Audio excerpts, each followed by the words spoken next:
નમસ્કાર મિત્રો, આજે વાત કરવાની છે કે ઘઉંમાં વધુ ઉત્પાદન લેવા માટે શું કાળજી રાખવી।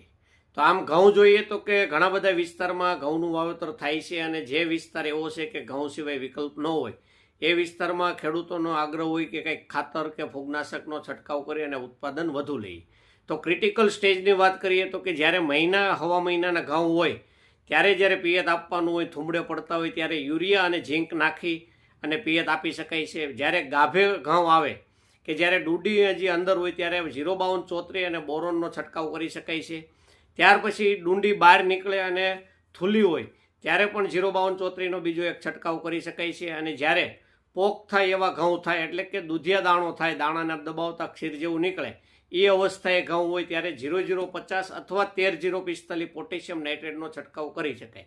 આવી રીતે કરવાથી આપણને ઉત્પાદન અને વજનમાં સારો એવો ફાયદો મળે છે। નમસ્કાર।